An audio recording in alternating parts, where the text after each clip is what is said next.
My parents weren't fluent in English, so in school, I had to be independent and take initiative. And that's how I handle every project I get. Hey, Kevin, you thinking about retirement? I'd love to, but I'm pretty busy with all this. Yeah. Hey, let's meet our retirement coach, Avo. A is for taking action. Not anxiety? No, Kevin, you're gonna be fine. You sing? Barely. V is for variety. And you dance? Sort of. Come on. O is for optimize your savings. Let Avo lead the way. Visit aceyourretirement.org today. Nice.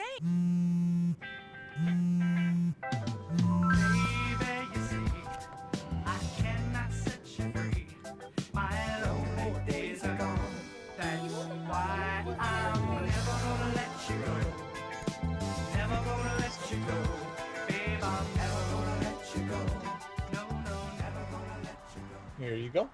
Thank you. Thank you.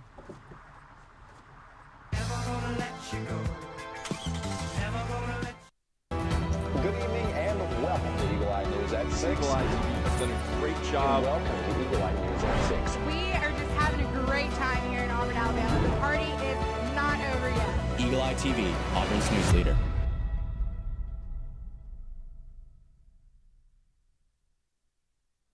Good evening and welcome to Eagle Eye News at 6. I'm Ethan Clements. And I'm Alice Estes. Thank you for joining us. This past Sunday, the Auburn University African Students Association concluded their African Cultural Week with their grand finale. Eagle Eye's Bowman Ivester attended and tells us more. The most electrifying cultural event on Auburn's campus, the African Student Association's grand finale cultural night is getting ready to get started right behind me. Let's get into it. After a full week dedicated to all things African culture, the African Student Association here at Auburn hosted their grand finale event in the Melton Student Center Ballroom this past Sunday night to cap everything off with a bang. This event consisted of many things, such as musical performances, I was born where the sun never sets and never rises. I was born where the heat is like the second skin. different cultural dances,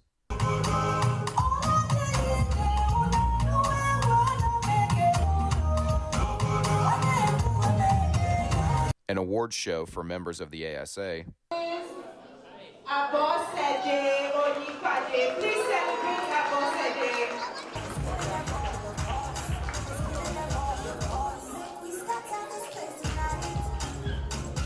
a raffle that all attendees were entered into, which consisted of prizes such as blenders, soundboards, and a brand new office chair.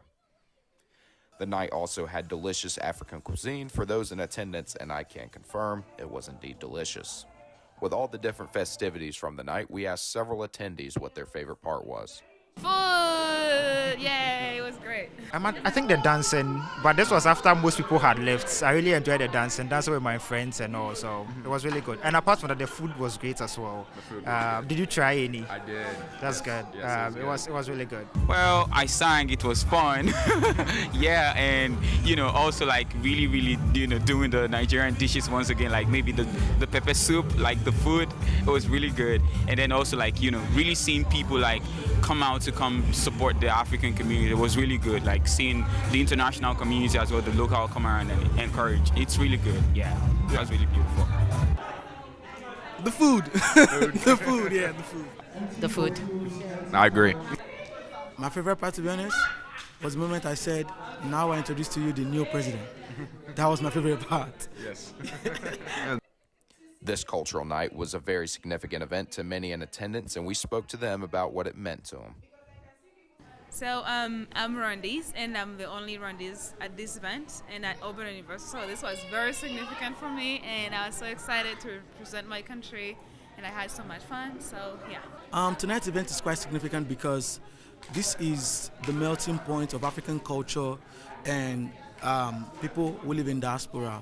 You can literally see from the setup to the attire we're wearing, to the beads on our neck, to the type of food, it's all immersive African experience, and that's what we want people to come and see. And to showcase Africa to our host community, which is Auburn University, it's such a great privilege, and that's why this event is quite significant to me. I feel like it's really important because it kind of like helps us, bring our culture to, this environment. People get to see how beautiful the African culture is, be it the Cameroon culture.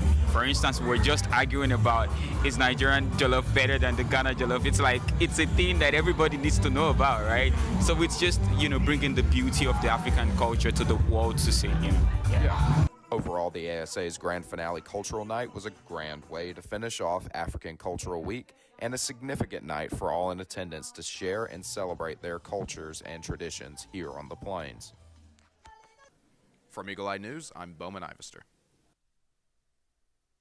Last Saturday, hundreds of people gathered outside of Opelika City Hall to protest the current presidential administration.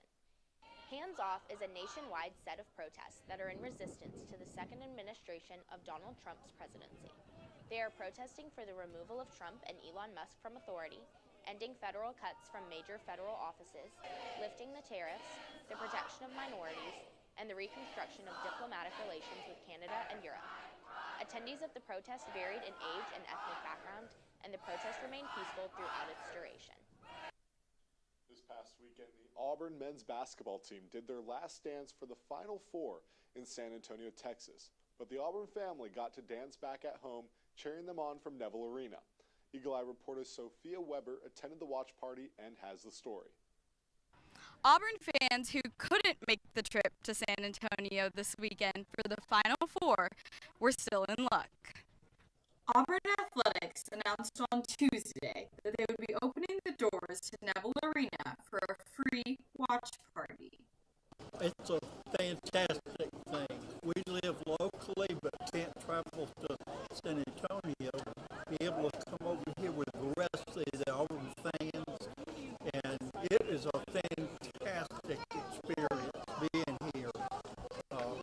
We have season tickets, so we get to experience the jungle for every game except the ones away. In high spirits, fans lined up as early as 2 p.m. for the 5 p.m. tip-off.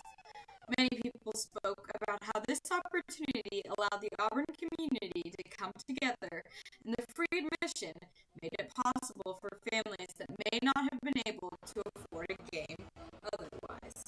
Staff member of Neville Arena, Eric Kennedy, had this to say. This season in itself has just been, I don't know, in one word, I guess I'd say amazing, because it has always brought people together. Like, this season is like, oh my God, look around. It brought millions, let's just say millions of people together, not necessarily what's in here now. There was a roller coaster of emotions as the game was underway, but the watch party was just that, a celebration of Auburn men's basketball and their historic run. For Eagle Eye TV, I'm Sophia Weber. The Tigers returned to the loveliest village on the Plains on Sunday and held a celebration inside Neville Arena for their historic season. It was a heartfelt moment for the departing seniors and the Auburn family that attended. So a big War Eagle to our men's basketball team. The Auburn Vintage Market was set to have their first event last Friday, which would feature approximately 30 vendors showcasing a wide variety of hand-picked vintage clothing, accessories, and items. The market on the Haley Concourse was set to last from 10 a.m. to 4 p.m., but was shut down early by the university due to an issue with their permits.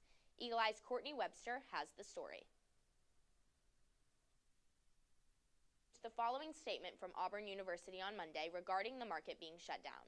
Among other reasons, university officials stated that the event was not submitted or approved through the campus event planning system, as well as multiple safety and compliance guidelines not being followed as the reasons for the event being shut down. This past Friday, the Auburn University Engineering Makerspace hosted a Basics of Blender workshop. The workshop aimed to teach students how to use the 3D modeling software Blender, which is used by both artists and engineers. This was one of several workshops that the Makerspace hosts. We spoke with Maker Assistant Colin Woods. As he said, the goal of these workshops is to teach students how to better utilize the equipment and tools the Makerspace has to offer. I guess like my target audience, just anyone who just wants to do it just for fun, That's how I started learning Blender. That's how most people really pick it up. As far as like any future workshops, I may do a few more workshops, maybe going into any more like in-depth knowledge I might have gained in Blender. For anyone who really does workshops, the goal is kind of different. You might not be able to really put on a resume, but it's something fun that you can do and just essentially use it to make use of some of the machines and tools we have around the Makerspace. Coming up next is your weather outlook for this week on the plains with Eagle Eye's one and only Albert Osorio. You're watching Eagle Eye News at 6. We'll be right back. Hey, can you chop the pineapple? Chop the pineapple. Nope, I'm high. How about I wash off the grapes? Yes. Okay. You're already making good decisions when you're high. I want tacos. Will you drive? I'm a little toasty.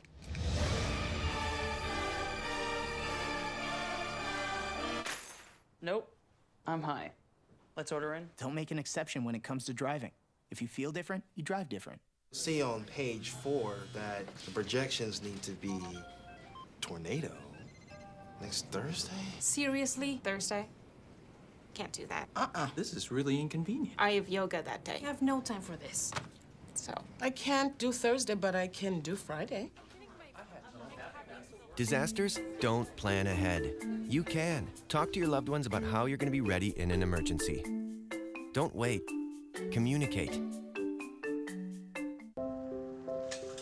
I want to eat apples and bananas. I need to eat apples and bananas. Why can't I eat apples and bananas?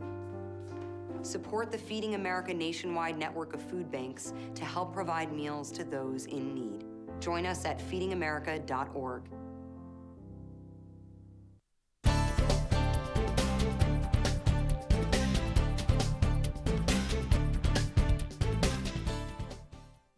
Welcome back to Eagle Eye News at 6. I'm Albert Osorio here with your weather outlook for this week on the plains. This week has seen lots of plentiful sunshine with some rain happening Monday morning. Might have been the leftover tears we cried after Auburn's devastating loss last Saturday.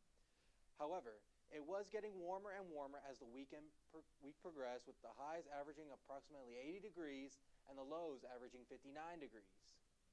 We will see some showers overnight on Friday, leading to mostly sunny skies throughout the rest of the weekend. High temperatures will average around 70 degrees, while the lows will be down to 46. So it's plentiful sunshine this weekend, leading to fun outdoor activities for you and your family and friends. But a jacket or coat might be necessary for the cold nights.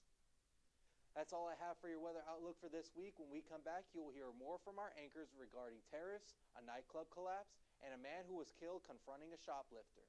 Once again, I'm Albert Osorio, and we'll be right back.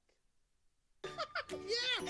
Sam, Elmo! Oh, hey, Julia! Are you ready to play band with us? I'm gonna play my clarinet. And Elmo's gonna play his drum. Drum loud. Oh, well, you know what to do, Julia. Julia knows. With Julia's autism, loud sounds can be too much. But she still loves to make music. Play band. Early screening for autism can make a lifetime of difference. Find out more at screenforautism.org. Put the keys down, Kevin. But I'm gonna drive home. There are several warning signs present that you shouldn't be driving. My text to emoji ratio has gotten a little out of hand. A little? Yep, I'm definitely gonna call a ride home. Yo, Scott. Hey. I'm heading out, man. You want to ride? No, I got my car, but I actually really need to go to the bathroom. Oh, you know what? I was just in there. The line is like 10 people long. You know, I think I'll just...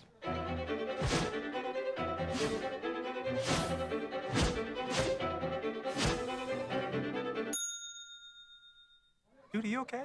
You wouldn't believe what I was just thinking. I am definitely buzzed. Yeah. I think I will take this, and I will take that ride home. Smart man. Did you see how that dog was looking at me?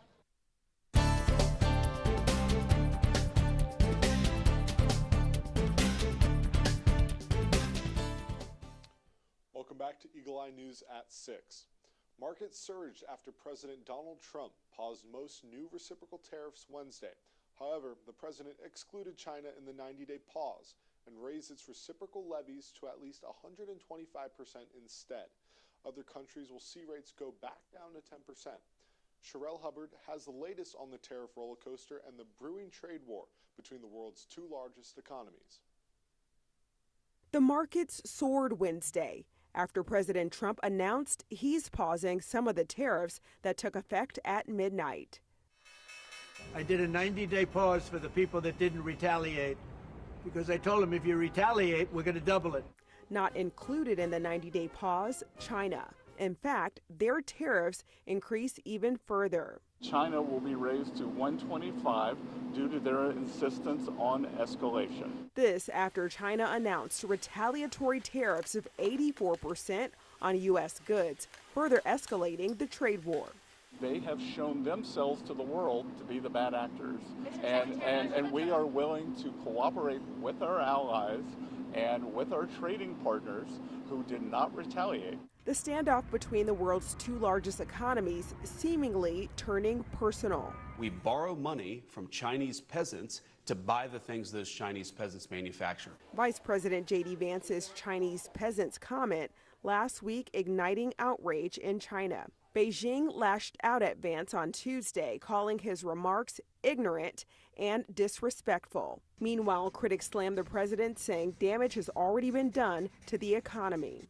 He keeps changing things from day to day. You cannot run a country with such chaos. I'm Sherelle Hubbard reporting.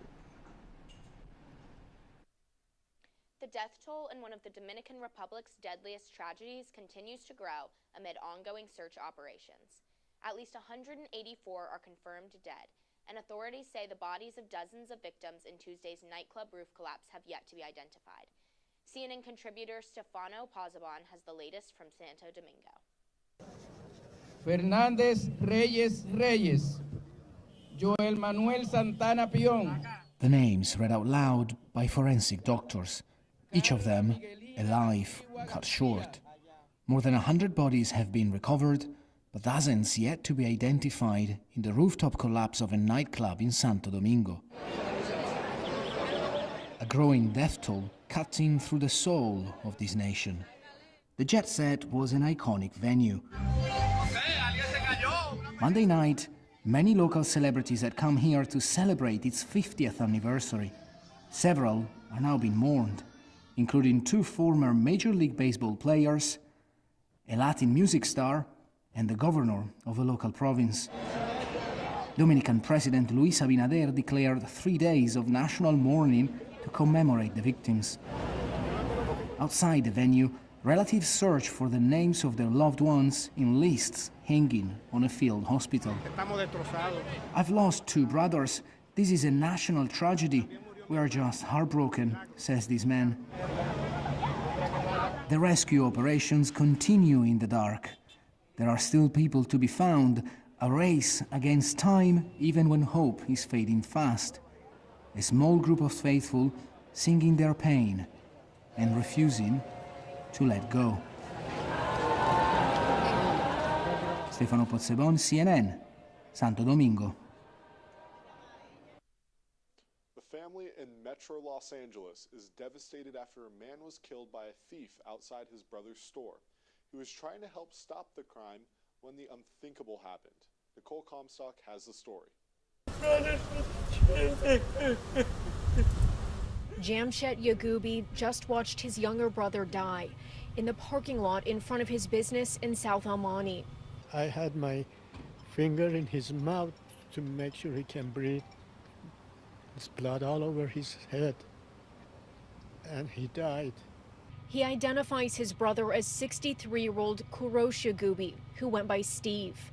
He says Steve was helping him at Giant Discount this afternoon when someone stole a $10 box of surgical masks.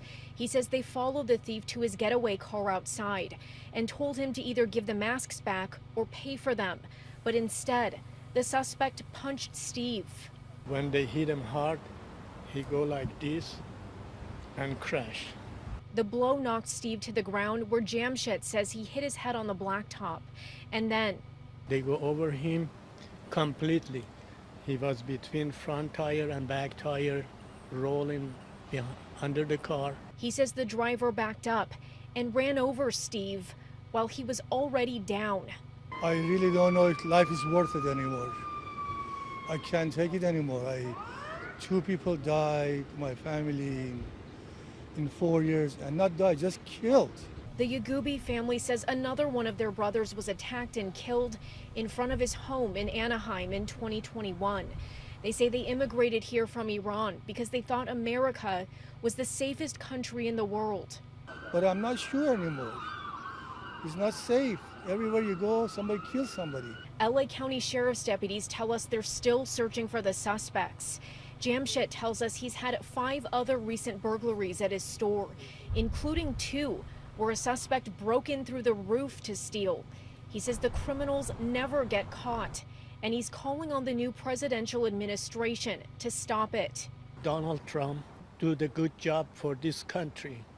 Get rid of all these murderers, killers, rapists.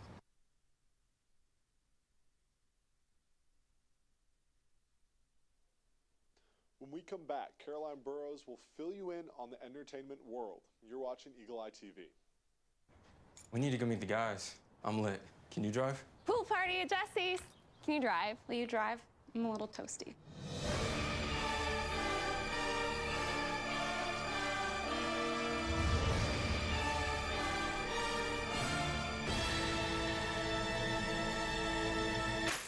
Nope. Nope. Nope, I'm high. But I can order us a ride. Okay. Friendly reminder, don't drive high. If you feel different, you drive different. Pool party at Jesse's. Can you drive? I'm toasted. Nope, I'm high. But I can order us a ride. Okay. Friendly reminder, don't drive high. If you feel different, you drive different. Or that the projections would be flood next Thursday? I can't do Thursday, but I can do Friday. Disasters don't plan ahead. You can. Talk to your loved ones about how you're going to be ready in an emergency.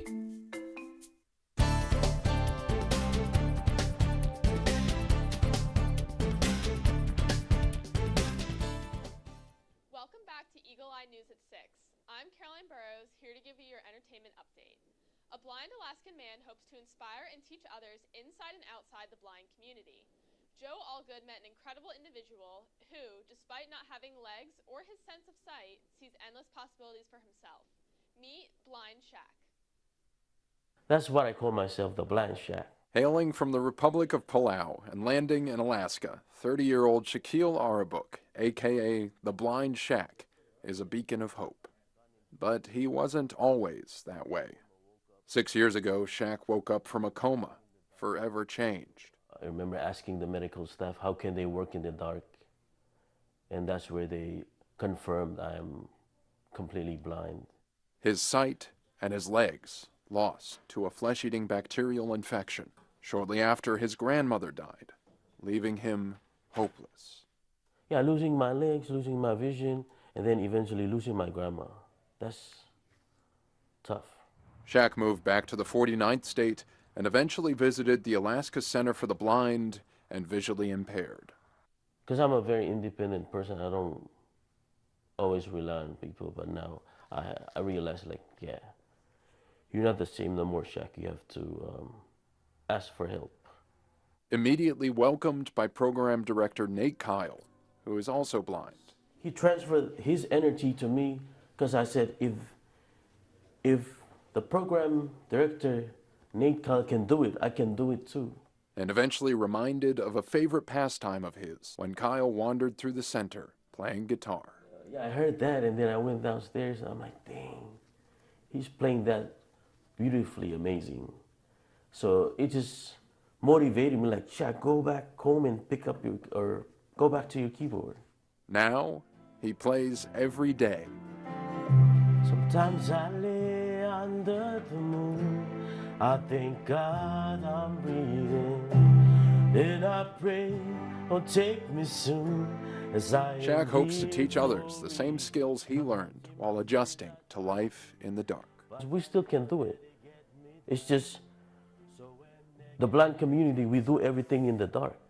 And in case you're wondering, yes, there is a certain former NBA player he'd like to meet. Big Shaq meets the Blind Shaq. Hopefully that can work out and we can make that happen. Yeah. Minecraft movie at one theater in Washington Township, New Jersey must now be accompanied by an adult. The police comes after the theater owners say they were left with a major mess following the movie's opening weekend. As Amanda Lee explains, it's all part of a viral social media trend that is tied to a specific line in the film. Just crazy to me that they'll go ahead and they'll do damage somewhere and then post it. The viral trend, like this scene captured in Connecticut, involves kids and teenagers causing a huge disruptance in a theater when Jack Black's character says the words chicken jockey in a fight scene. Chicken jockey! Our daughter saw a video on TikTok of a bunch of boys who had recorded themselves at our theater causing mayhem and screaming and throwing lotion all over the seats. Laura Rose and her husband own the Township Theater in Washington Township, where they say this trend went way too far. A few of the seats in one of the rear rows had been ripped out of the floor. They proceeded to throw popcorn, spill their drinks, make a menace of themselves, and trash the theater. While the staff worked to fix furniture and clean this weekend, the family theater shared some new rules, saying any minors wishing to see the Minecraft movie must be accompanied by an adult, and unaccompanied groups of boys will not be admitted. Kids will be kids, right? I know that. However, a line was definitely crossed.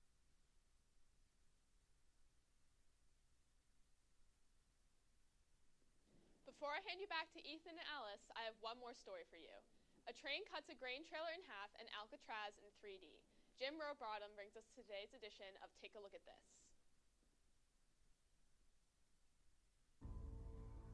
This. In an epic flash of grain, a freight train split a trailer in half in rural Minnesota after the semi pulled into its path.